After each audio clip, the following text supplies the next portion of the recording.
Hello, myself Namisha Goswami. You are welcome in online series of Design of Machine Element.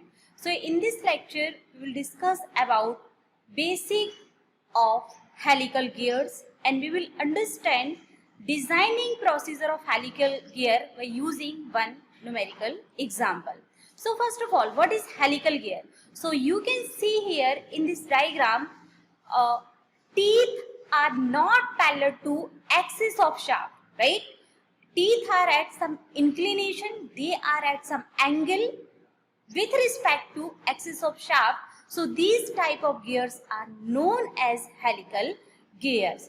And these, what is the use of this gear? Helical gear. So helical gears are used to connect to parallel shaft in place of spur gear, but difference is only teeth are not parallel to shaft axis. Function is same as spur gear, but there is a difference between in the inclination of teeth with respect to shaft axis. So now there are basic some terminology is used in case of helical gear. So there is helix angle, axial pitch, and different terminology will come in case of helical gear. So first is helix angle. So what is helix angle? You can see here in this diagram, shaft axis is there. Okay. So what is helix angle? Angle which is made by teeth of helical gear with respect to shaft axis. Means if shaft axis is this and teeth are at some angle, so this portion or this area is known as helix angle and it is denoted by alpha.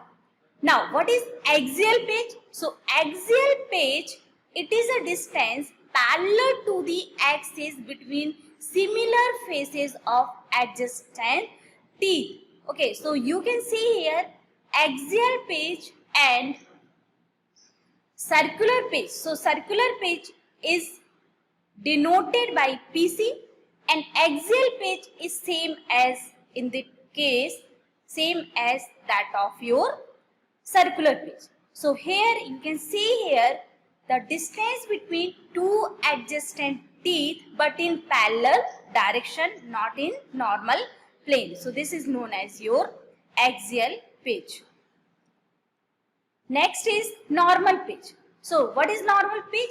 When we will take distance between similar faces of between two consecutive teeth, or you can say that distance between similar faces of adjacent teeth along a helix on pitch is known as your normal pitch. So what is relation between normal pitch? So normal pitch is given by Pn. Now what is the relation between normal pitch and axial pitch? So you can see here normal pitch is denoted by Pn and axial pitch is denoted by Pc. So Pn is equal to Pc into cos alpha. This is relation. You can better understand by this diagram. Here Pn is indicated your normal pitch, Pc is your simple axial or circular pitch, and alpha is here your helix angle. Now next is phase width of helical gear. So there is a relation between phase width and helix angle and your simple circular pitch or axial pitch. So phase width is denoted by small b and its value is 1.15 Pc divided by 10 alpha. So there is a relation. And what is the b? b is equal to minimum phase width required in case of helical gear, and m is here your module and alpha is here your helix angle. Next is formative or equivalent number of teeth for helical gears. So this is important point. So how to define your formative or equivalent number of teeth? So you can define it. It is a number of teeth that can be generated on surface of cylinder which is having radius equal to the radius of curvature at a point at the tip of minor axis of ellipse. So this is the particular definition of formative or equivalent number of teeth. So how you will define it mathematically? So mathematically T is equal to T divided by cos Q alpha. So here T is your equivalent number of teeth. T is equal to actual number of teeth on a helical gear, and alpha is your helix angle. So here is one numerical problem you can see on your screen. So a pair of helical gears are to be transmitted 15 kilowatt. So this is, what is the kilowatt? So it's indicate your power to be transmitted during the operation or during the working condition of machine, right? Now teeth are 20-degree stub in diametral plane. So what is the mean by 20-degree? Means your pressure angle is 20-degree, but which type of? This is the stub in behavior, you can say that, right? And have a helix angle of 45-degree. So what is alpha? Alpha is here indicating 45-degree. The pinion runs at 10,000 RPM and has 80 mm pitch dia. Okay, so this is the particular case of pinion. So what is the condition? Pinion is rotating 10,000 RPM, and what is the diameter of pinion? This is your 80 mm, right? Next is for gear. So gear having 320 mm pitch diameter, and RPM of gear is not given, right? If the gears are made of cast steel, means if gears are made of cast steel, means both pinion and gear are made of same material of cast steel. Okay, because here no other material given for the pinion and for the gear. Here it's indicating clearly gears are, means pinion and gear both are made of cast steel, right? Having allowable static strength of 100 megapascal. So what is the allowable strength? This is equal to 100 megapascal. Determine a suitable module. You have to find out, first thing module, second phase width from static strength consideration, and check gears for wear. Given endurance strength, here sigma ES is your endurance strength, and this is equal to 618 megapascal. So first of all we will write down the given data, and then we will write down what you have to find, and then we will follow procedure, right? So first of all, given in question I have explained each and everything, what is given, what you have to find. Just here check whether I have written data in a proper manner, right? So power is equal to 15 kilowatt, so this is equal to 15 into 10 to power 3 watt, right? Pressure angle 20-degree, helix angle 45, and P is indicating for pinion and G is indicating for gear. So NP and DP is given, data is here. DZ, diameter of gear, is given 320 mm, so we will convert in meter, 0.32 meter, right? Allowable strength of gear and pinion is equal to what? 100 megapascal. So this is equal to 100 Newton per mm square. Similarly, sigma ES is equal to 618 megapascal, and we have to find out module and phase width. So now we are taking M is indicating module and V is indicating your phase width in mm, right? So what is the procedure? So first of all, both gear and pinion are made of same material, okay? So when both the gears are made of same material, so we always consider that pinion is weaker, okay? So remember one thing, if both gear and pinion will be made of same material, so which one will be the weaker? So weaker will always pinion, okay? So on weaker portion we always do the design procedure. So thus, so here I have a note there, you can see here, since both pinion and gears are made of same material, cast steel, so therefore pinion is weaker, right? So thus the design will be based upon on pinion. So first of all, we have to find out torque transmitted during operation. So power is given, right? So what is the relation between power and torque? So power is equal to 2 pi NT divided by 60. Okay. When you will change the direct data from right to left, so you will get here torque is equal to P into 60 divided by 2 pi NP, because we are designing on based of pinion. So here we will consider RPM for pinion, right? Now I will put all values in this equation and we will get, after solving this equation, we will get 14.32 Newton meter, means 14.32 Joule. So this is your torque, right? Next is, after finding out your torque, you have to find out load on tooth, or you can say that tangential tooth load on pinion. So WT is equal to, what is the relation between torque and load? So this is important factor. So torque is equal to load multiplied by diameter divided by 2, or you can say that torque is equal to load multiplied by radius. Simple. Okay.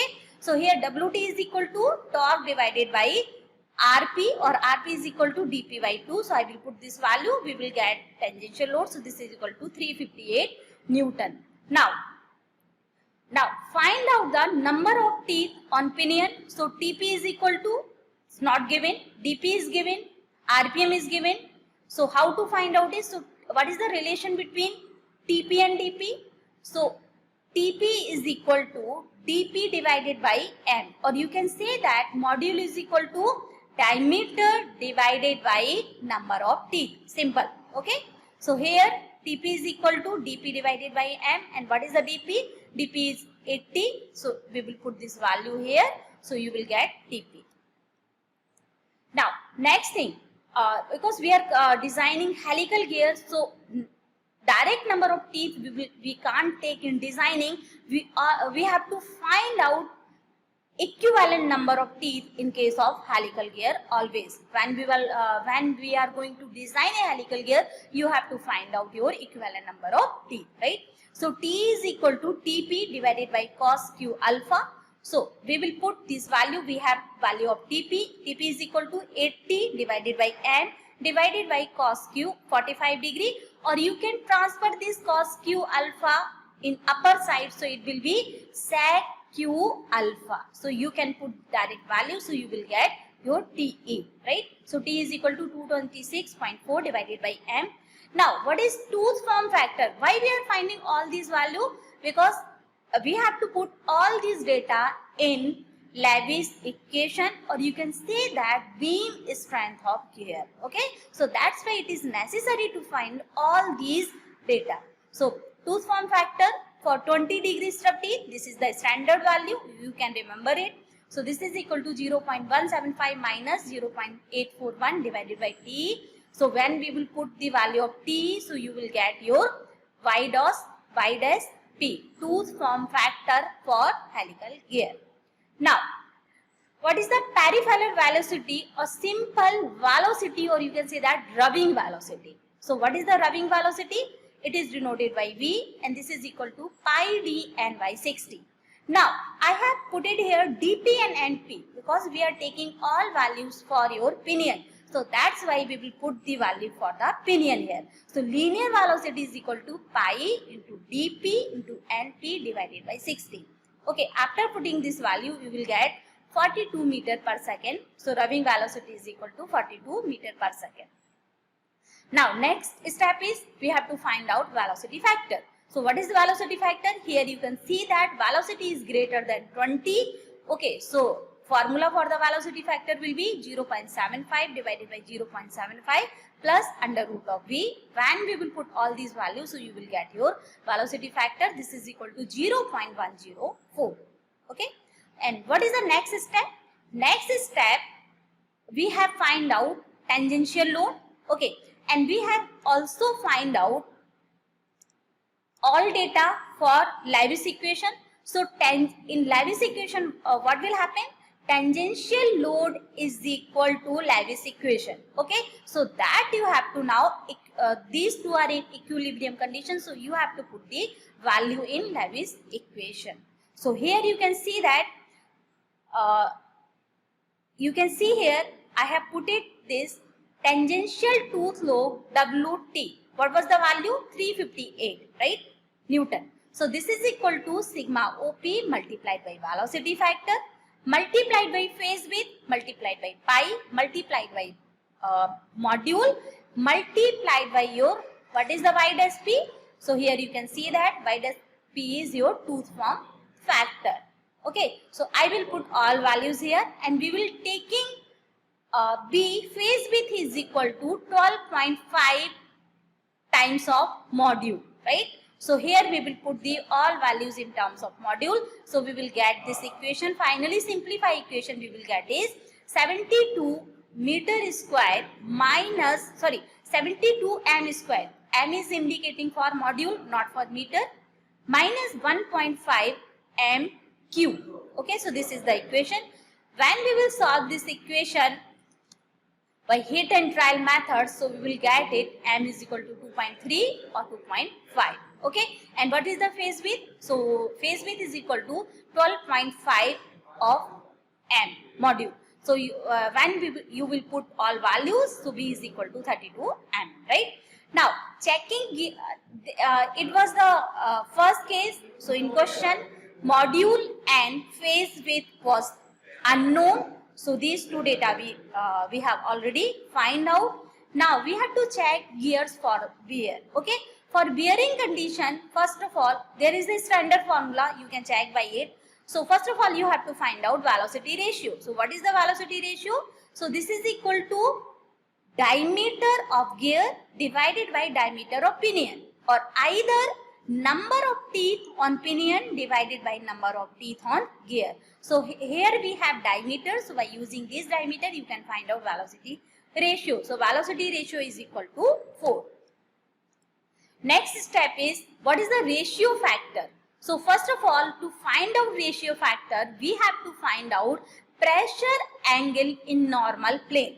So pressure angle is denoted by phi, but pressure angle at normal plane is denoted by phi n.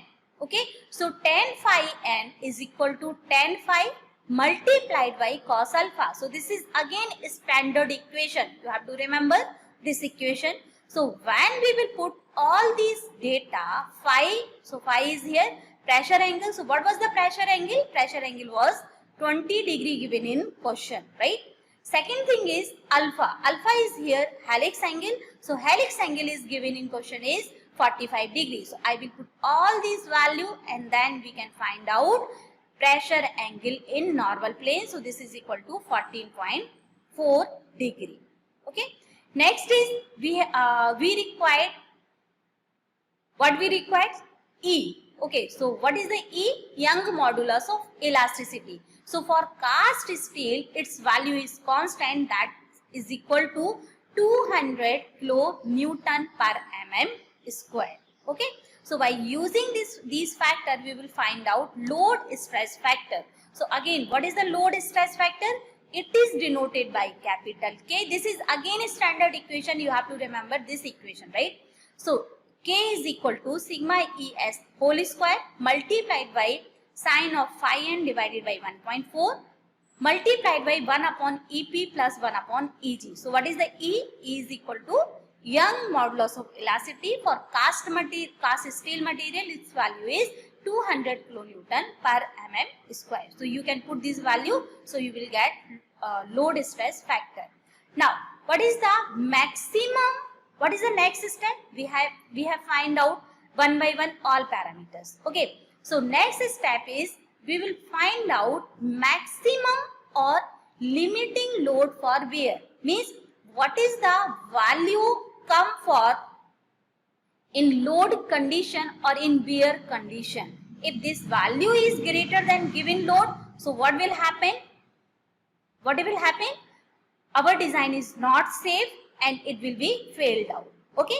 So here WW is equal to dPBQK divided by cos square alpha. Okay. So this is equal to 80 multiplied by 32 multiplied by 1.6 multiplied by K 0.678 divided by cos square 45 degree or cos square alpha. So alpha is 45 degree. So you can see here its value is 5554 Newton, or you can say that 5.5 kilonewton. Okay. So you can see here maximum load for wear is much more than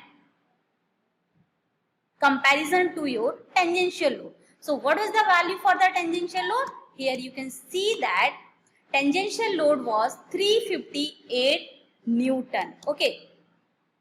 And here wear load is 5.5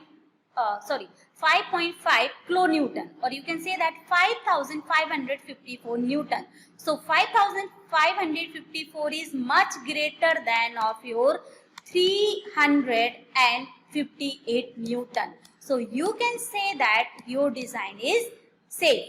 If WW is equal to less than of 358 Newton, then your design will be not okay. But in this case, WW is greater than WT, or wear load is greater than tangential load. So your design is safe. Thank you.